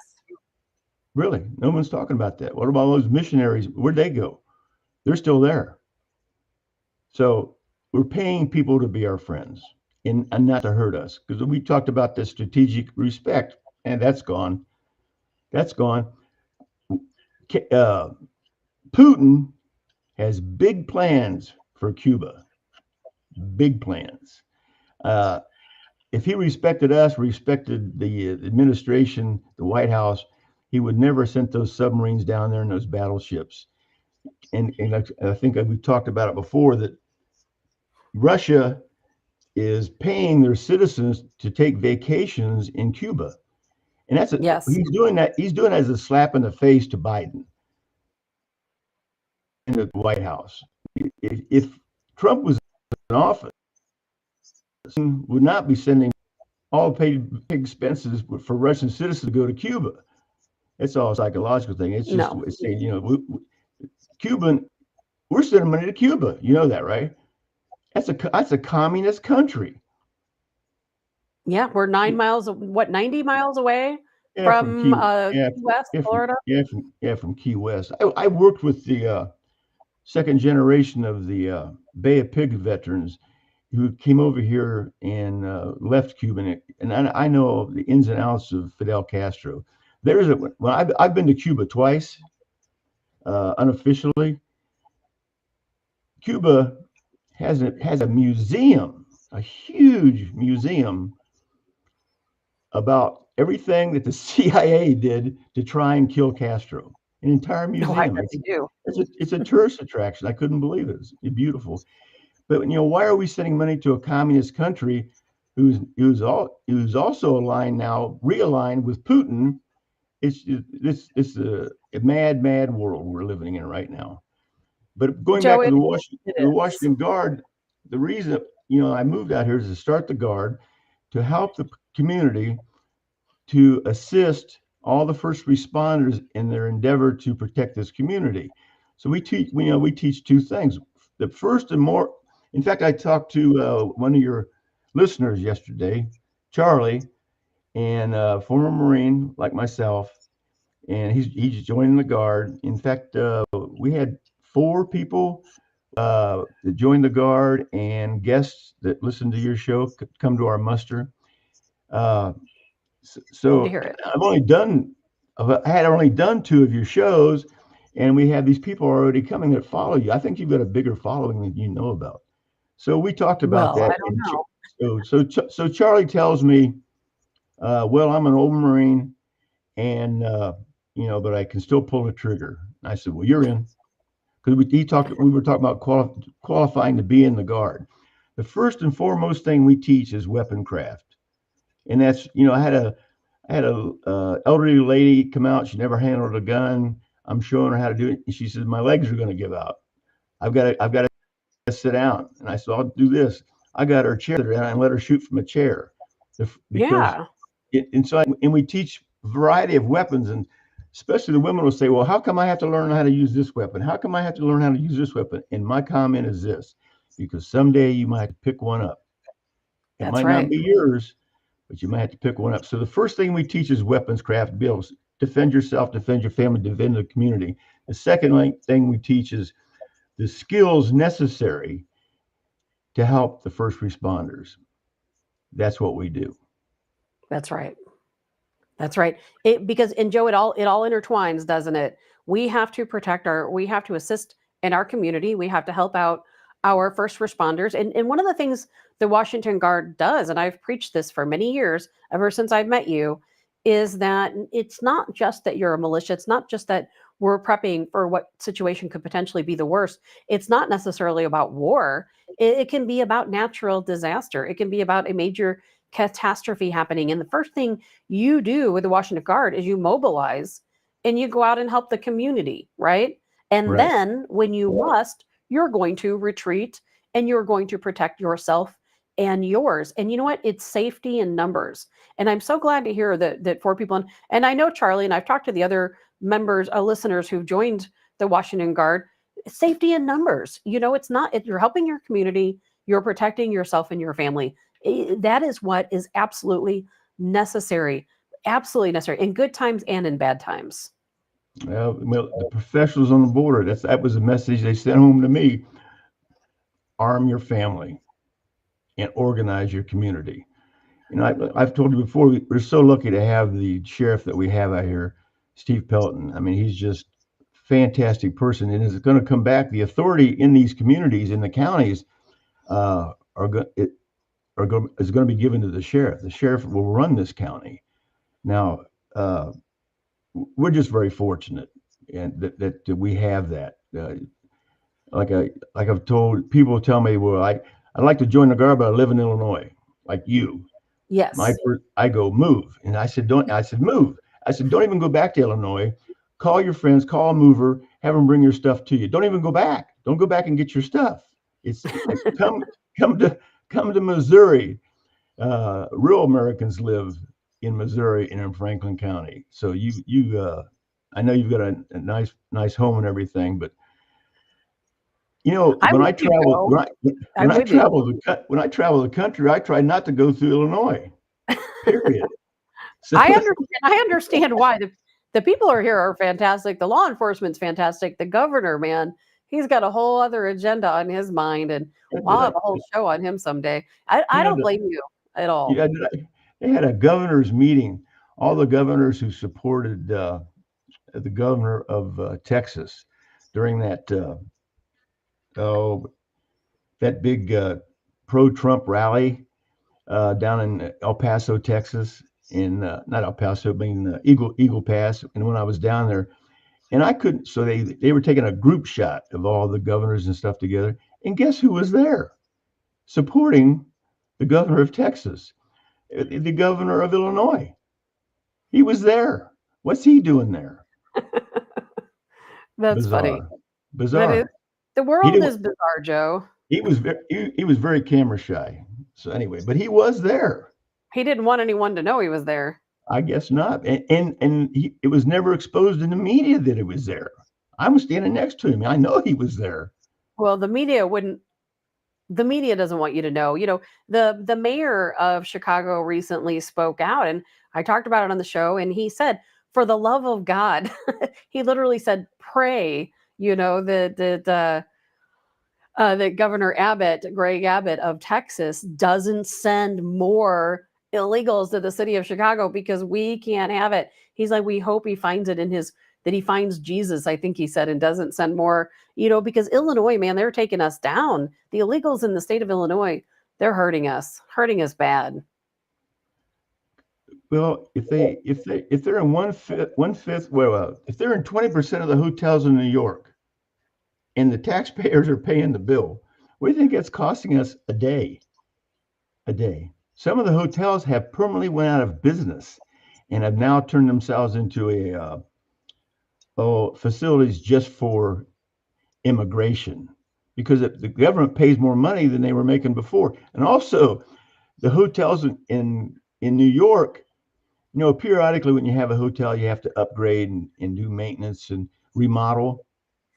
Nope, they stopped all that. So now the hotel owners are making more money because they don't have to do the repairs and the upgrades that they used to have to keep people coming. It's just That's right. crazy. Yeah. Oh, so July the 4th, they had 109 shootings in Chicago, 9 people killed. I don't know why I'm laughing.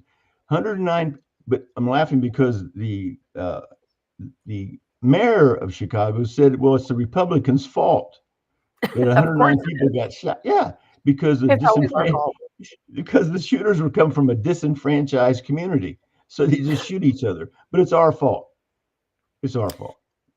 It's always our fault. It is always our fault, isn't it, Joe? I mean, everything is always our fault. Everything gets blamed on Republicans. Even Joe Biden, like I said last night at the DNC convention, he actually lied through his teeth and said, and this is the second time they've lied about this. They said they have had less illegal border crossings under the Biden administration than under Trump. And we know 100% that is not true. I told you, I stay in contact with my buddies, the ones that's left out there at Border Patrol. And and I've said this before, when I left there during Trump, we had 400 apprehensions in the Tucson sector a month. 400. You know how boring that is? So I retired and came home. Now they're doing 12,000. 12,000. It's outrageous. 12,000 from 400 to 12,000 a month. So don't tell me that there's less people coming. They just lie. And I couldn't watch that convention. I watched for a couple of minutes. I got to turn it off. I mean, it's nauseating how, and they did a shot of the entire audience and the crowd. And I'm thinking, how could there be that many stupid people in the United States? Democrats, they're insane. The Democratic Marxist Party of the United States. These people are insane. And to listen to Sanders, and these people come to a convention and support people like that? Are you kidding me? That's right. He's right out of the. He wrote the Marxist playbook. He did, and we played a short clip of him earlier calling out the DNC and Hillary Clinton, basically a slap in the face to them, which I played because he did make one good statement, and that was that we need to get the money out of the elections, the billionaires who put all the money, selected, not elected. That's only one point that I'll give him for being right on something.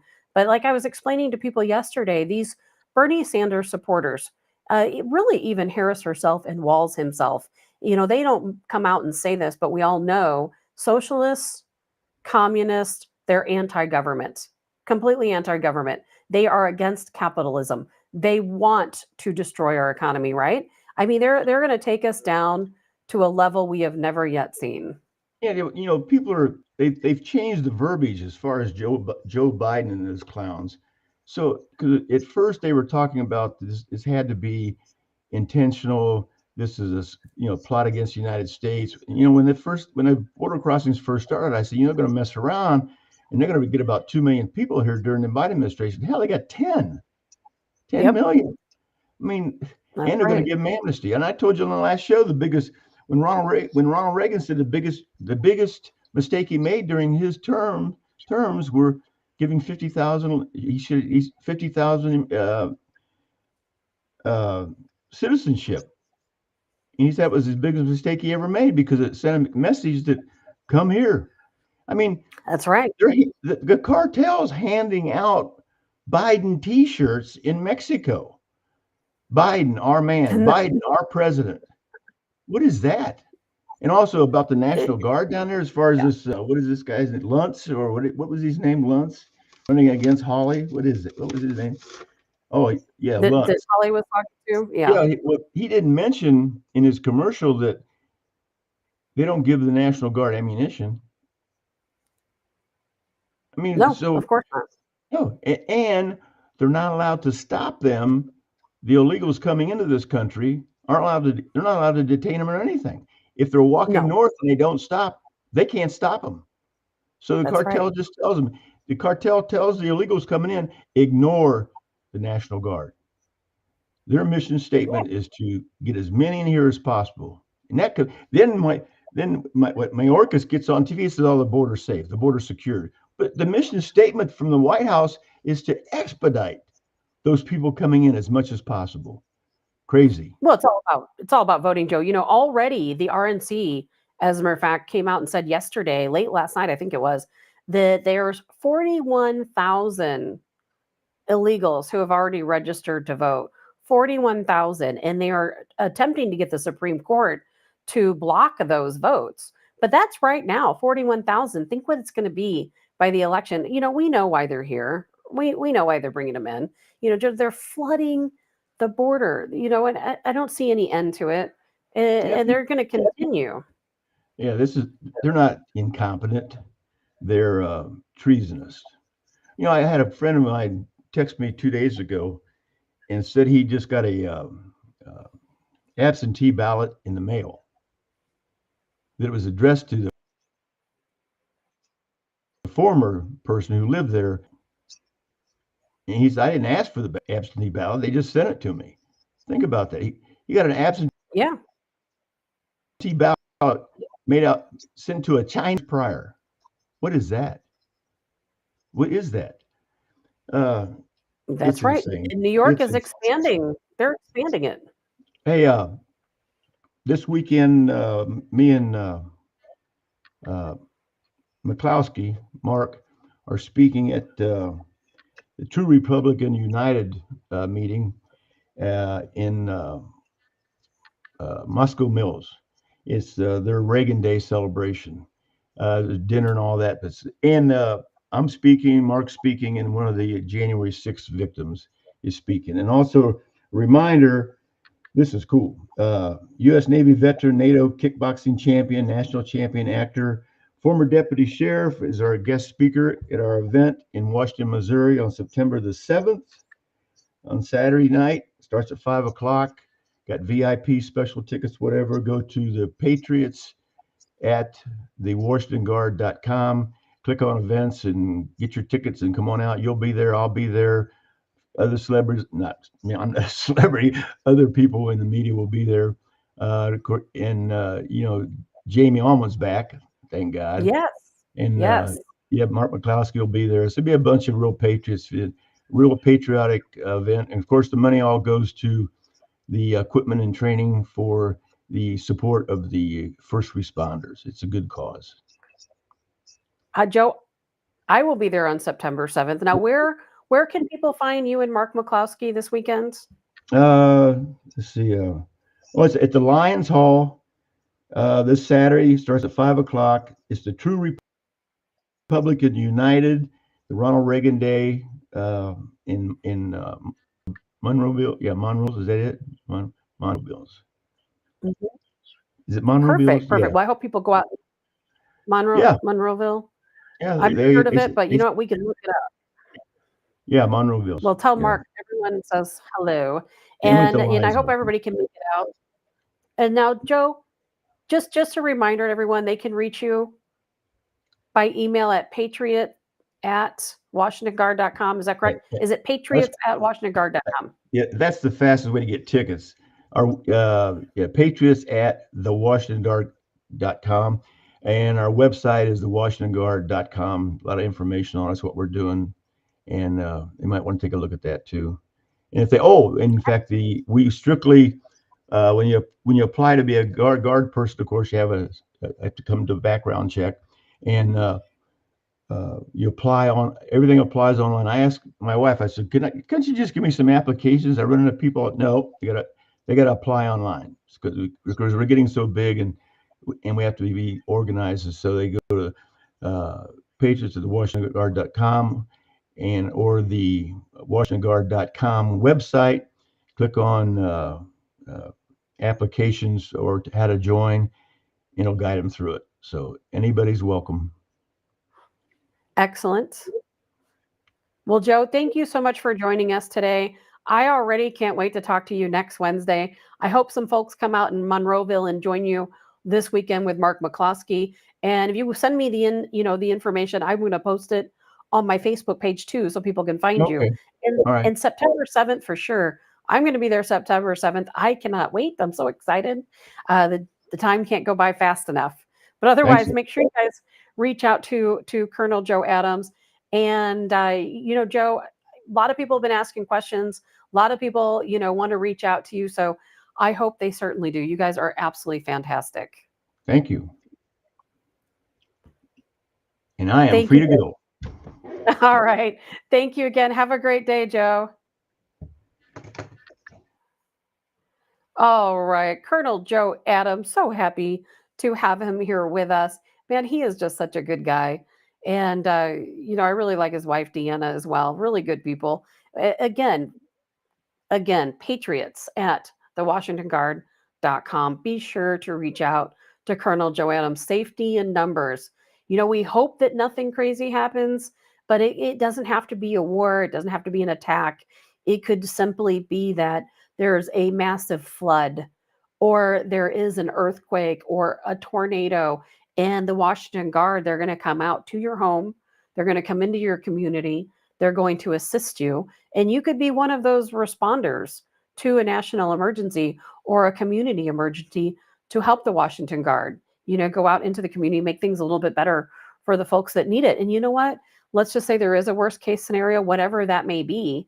It doesn't take much. I'll tell you that. It doesn't take much for the world to turn into chaos.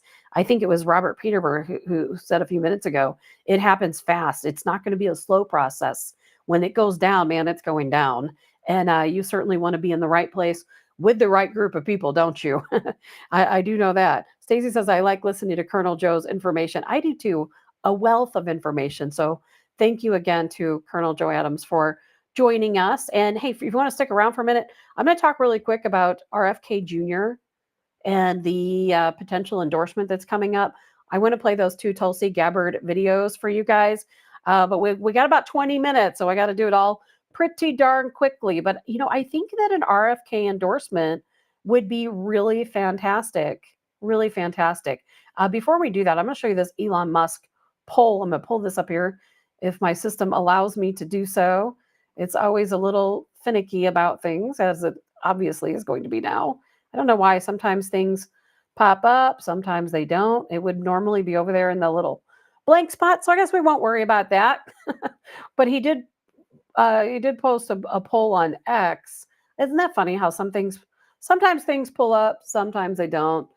Your guess is as good as mine.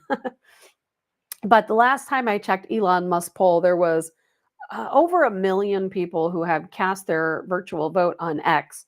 Trump was in the lead by 82%, which I think that reflects a little bit better numbers than a lot of other polls. And the reason why is because there's still a lot of snowflakes, still a lot of folks over on X. And, the trolls, there's a lot of trolls on X. And even the trolls can't keep up with the support for Donald Trump. And I hate it that I can't put that up here.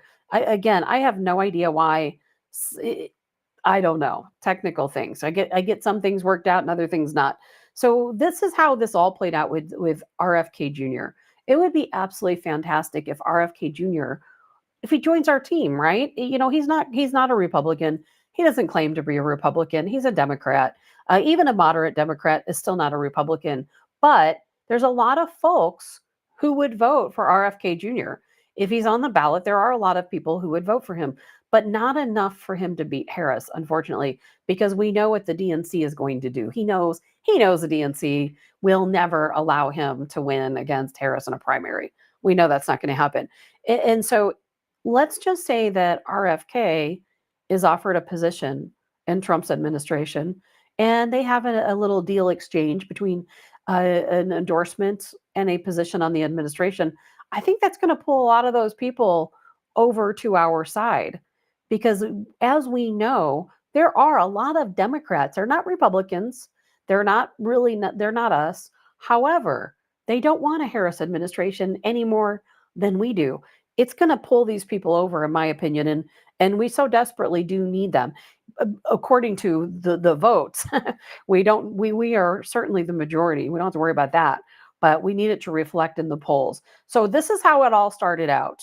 Okay, so RFK Jr.'s VP, Nicole Shanahan, she gave an interview and she said, we're trying to come up with some solutions. So this is Nicole Shanahan.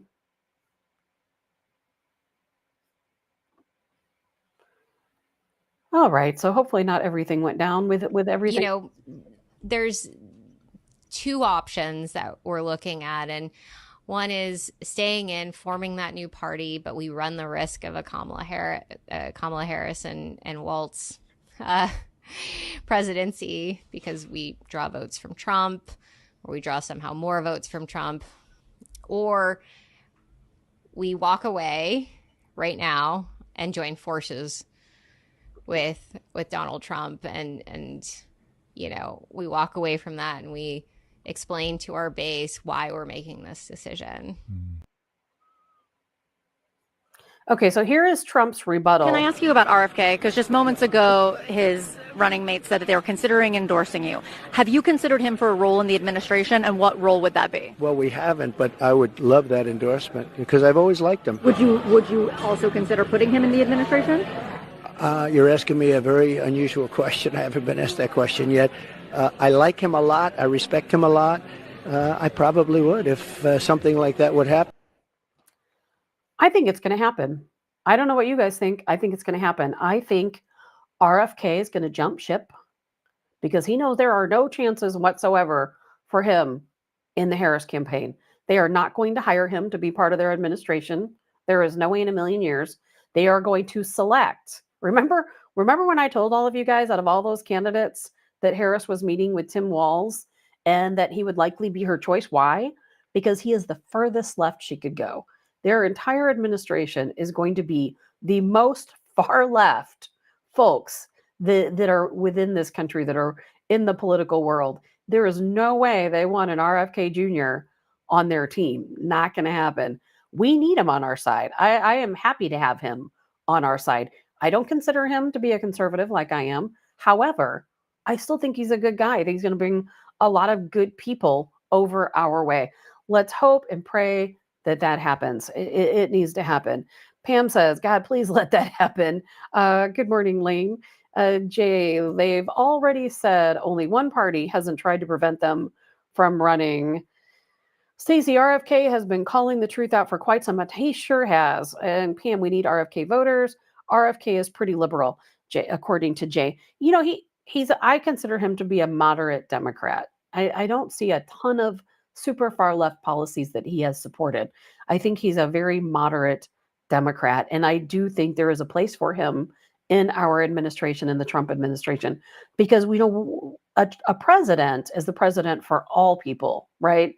Not just conservatives, not just us. It's the president for all people. I think that the Harris administration, they represent the 2% of folks on the very far left. Most Democrats do not want communism. Most Democrats do not want a 40-something% capital gains tax, 25% on unrealized gains. They don't want that. They know that the Harris-Biden administration has lied all these years. They don't want that. So I think RFK will bring a lot of those folks with him to our side. And we need that. And we absolutely have to have people talking about this. We need them way more than they do. They have no use for him, and they don't have any use for any moderate Democrats for that. I've been telling moderate Democrats for a long time, come on over, meet us in the middle, because most of us are middle of the roaders, right? We're not super far right. We're not definitely not left. We're somewhere just down the middle, right where Trump is, right down the middle. So we need him. So outside of that, I know I've already played this. If you guys want to bug out, I totally get it. But I've been talking a lot about Tulsi Gabbard because I think how many years have we been waiting? I've been waiting my entire life. You and I, we all know what the deep state is, don't we? We all know about the shadow government. We know exactly what's going on. We all know that the person behind the desk at the White House is not running our country, except for Trump. He was a little bit different. Prior to him, for quite a few decades, certainly after Trump, just like Wendy, just like there's no Wendy. When you go to Wendy's restaurant, there's no Wendy, the face of Wendy's. There's a board running that company. There's a board running our government. We talked yesterday about the difference between, I think it was Robert Peterbaugh that brought it up, the difference between I think he said a constitutional republic versus a corporation with bylaws. We are a corporation with bylaws. That's what we are. We all know it, don't we? And I've said many times over the years, I don't understand why Congress doesn't come out and actually speak some truth to us people, because I think there are very few. We played that interview with General Mike Flynn the other day, where he said there's maybe 5 good senators who aren't playing the game, who aren't taking kickbacks and being bribed in Congress. Maybe 5, he said. Why aren't these 5 speaking out? Why is no one talking about the deep state? Why is no one calling anyone out? No one does. Not even the good people don't. But Tulsi Gabbard did, didn't she? So I know some of you have already seen this video. Some of you have not. Tulsi Gabbard is the only person I've ever seen who had the guts to come out and say what's really going on, what we all know, and vindicated what all of us tinfoil hat wearing crazy right wingers have always thought. We know. And then we're going to talk about the retribution that immediately, one day later, following this interview, then we're going to talk about that. Who actually runs the government, in your experience? Not who you think it is. It's and in many cases, especially recently, the troubling part about all this is it's not even people who we vote for. When you look at what happened when President Biden had that infamous debate with President Trump, it exposed the reality that many of us have known for a long time, which is that President Biden has not been the guy calling the shots. He has not been the guy making the decisions, nor has it been Kamala Harris, for that matter, nor will it be if she is elected president. It is this cabal of, the Democrat elite, the woke warmongers, made up of the likes of Hillary Clinton and Barack Obama and, Tony Blinken and Jake Sullivan and, people who are in the military industrial complex, people who profit from us being in a constant state of war. It is those in the administrative state, in the national security state, who derive more authorities and ability to take away our liberty when we are in a heightened state of crisis or war. It is their friends and billionaires and people in media who all derive their power from being able to have a figurehead that essentially they can control. And the most troubling part about, there's so many things wrong with this, of course, but really at the most fundamental level, you look at, our country is the oldest democracy in the world, but the reality of a truly functioning and thriving democracy that has brought to life the vision that our founders had for us, that we really have a government of, by, and for the people, and that we have the ability and responsibility, for that matter, to ensure that the government we have only exists with the consent of the governed. That becomes very hard to do, to hold people accountable when the person that you voted for is certainly not the one making the decisions. How long has that been the case? Was it ever the case that the president ran the country? When was the inflection point? I don't know that there's one specific. I mean, there has been, as personalities come in and shift here and there. I would say the answer to that has probably changed. But in the election that we are facing here very shortly in the United States, it's our opportunity to hit the reset button. And, however. I think we know what the reset button is, don't we? I think she means Donald Trump, don't you? Don't you think that's the reset button? We know the reset button is not Harris. We know that. It's not going to be RFK. We know that. Who could it possibly be other than Trump? Is this kind of a veiled endorsement for Donald Trump? Or maybe not so veiled. But I'll tell you what, the retribution was immediate. Immediate. And this is why people don't speak out. Again, I'm still holding people in Congress accountable for not speaking out with the truth like Tulsi just did. She really went out on a limb to talk about this, but I feel that was absolutely an endorsement of Donald Trump, the reset button, right? Well, the retribution, again, immediate. So I'm going to play the part 2 of Tulsi Gabbard explaining to us what exactly happened to her one day later, one day after giving this interview. She was placed on the Quiet Skies domestic terror list. Take a look at this. This is a clear act of political retaliation. There's no other way to put it. You laid out this sequence of events the very next day after my conversation with you on the air, warning the American people about how dangerous a Kamala Harris presidency would be. I was placed on this domestic terror watch list, which is called the Quiet Skies list under the Department of Homeland Security. The clear pain and real visceral hurt that comes from this is, as you mentioned, like many Americans, I enlisted because of the terrorist attacks on 9/11 to go after the Islamist terrorists who attacked us on that day, and to now have my own government now turn around and put me on a domestic terror watch list. It hits to the core and is the ultimate sense of betrayal. But we look at why they are doing this.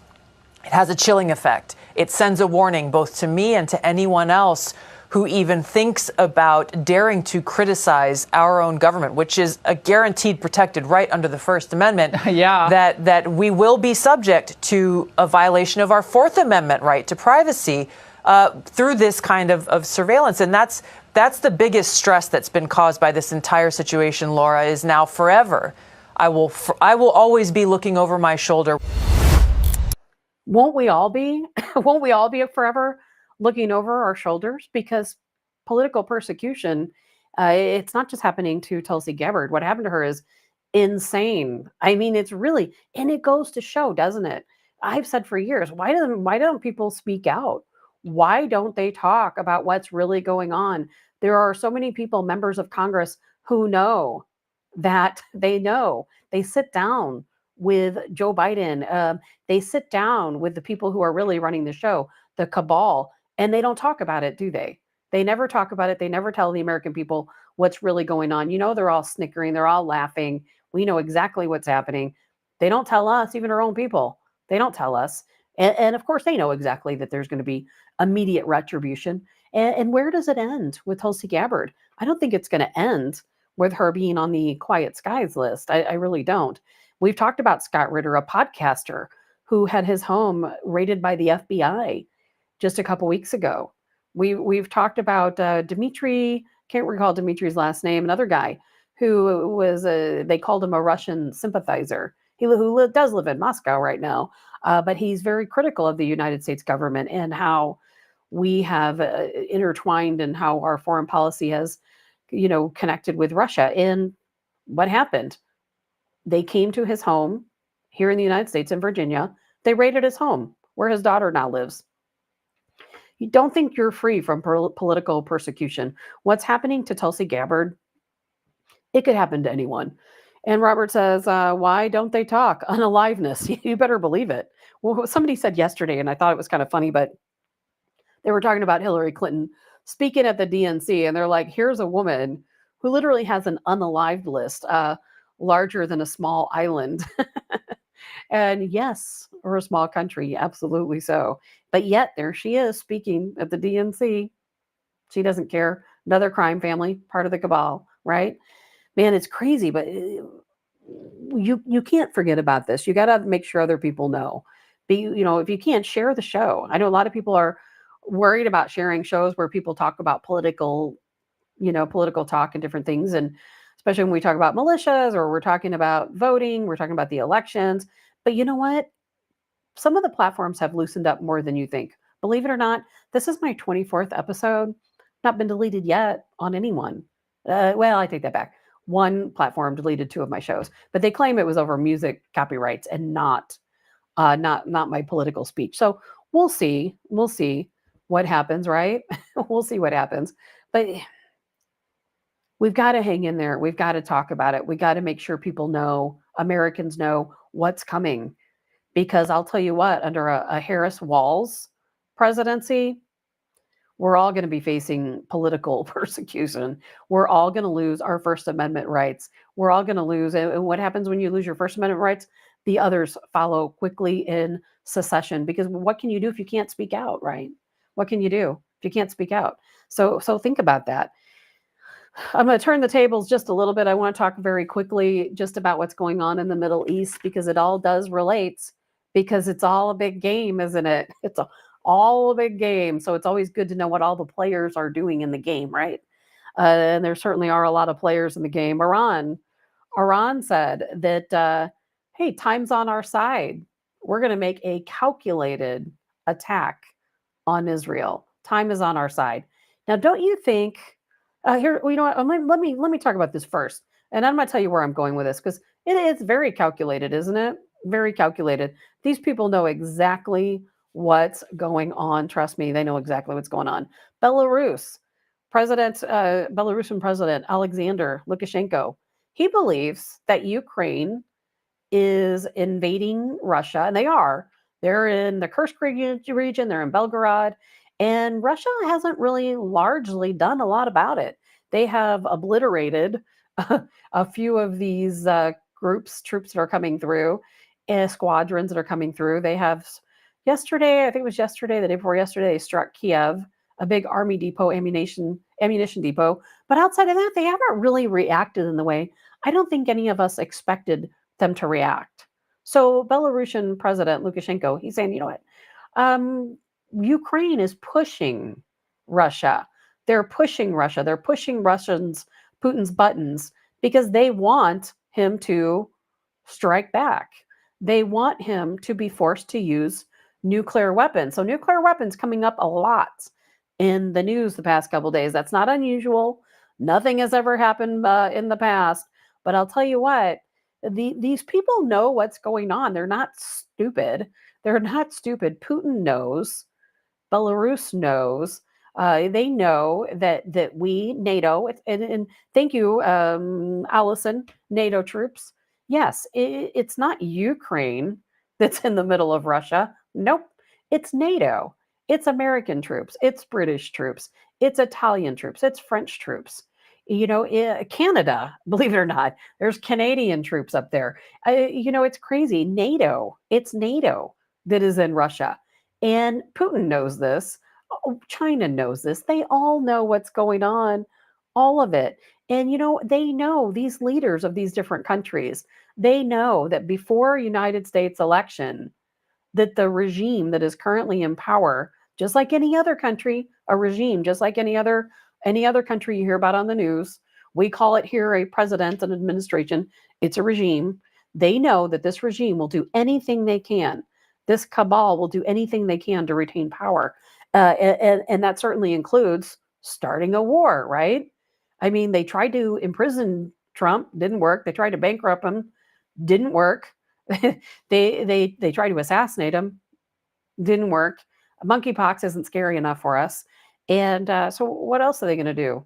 COVID's not coming back. We're not scared of that anymore. War is the only answer, isn't it? I really do think that Iran is holding back. Russia is holding back. And that is because they know we're pushing their buttons to try to get them to strike first. because you know good and well Putin would love to come at us over NATO being in Belgorod, killing Russian citizens in the streets. You can see the video on Telegram. Russian civilians, women and children in their vehicles, laying dead in the street. And Putin's holding back. It's not because he doesn't care what's happening. It's because he knows we are trying to push him into a war, a full-blown war. So we got to pay attention to what's going on here. China, President Xi made a statement. He said, "We are not the United States. We do not want to be the United States. China does not pursue hegemony or practice power politics." China, according to Xi, he says, "We have the best record on peace and security among all major countries." Man, these people know what's going on. And I really do think that Iran and Russia, if Harris wins, man, they are going to let us have it. They are going to let us have it. If Trump wins, they're all going to back down, because if Trump wins, they know that he is going to create foreign policy that works for everyone. And if they attack us with Trump in office, he's going to obliterate them. They know this. They don't mess around. They don't mess around with Trump. But there's a lot of talk about nuclear weapons. In fact, Biden, just this week, he ordered our military forces to prepare for a potential nuclear conflict with Russia, China, and North Korea. It's not going to happen. It's not going to happen. But he wants us to think it's going to happen, doesn't he? Because he wants us to see the instability. And then behind the scenes, we're going to push buttons, and hope Russia or Iran or China takes the first strike at us so we can delay the election, right? Because they know what's coming in November. They know what's coming. They know that we're going to come out in force, and we are. I don't have time to get into it today.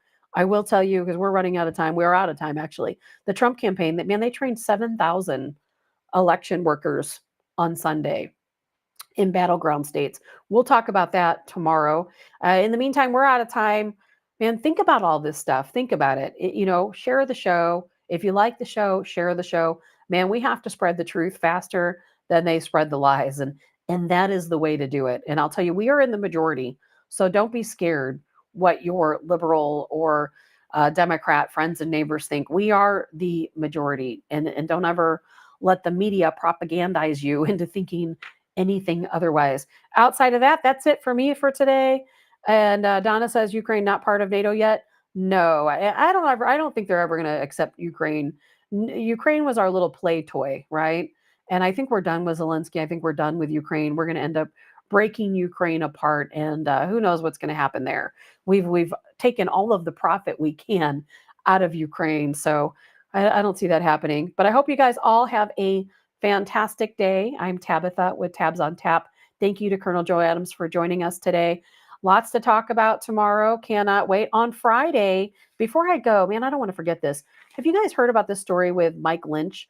Mike Lynch, he is the Bill Gates of the UK. He's missing under very mysterious circumstances. I'm going to do a deep dive into that on Friday. Lots of other things to talk about. If you want to text the show, do that, 314-546-2677. We'll talk about any topic you want to talk about on Friday. We'll cover some basic topics, talk about Mike Lynch, because that's a really crazy case that's unfolding. And then we're going to talk about whatever you want to talk about. So text the text line and let me know. Hope you guys all have a fantastic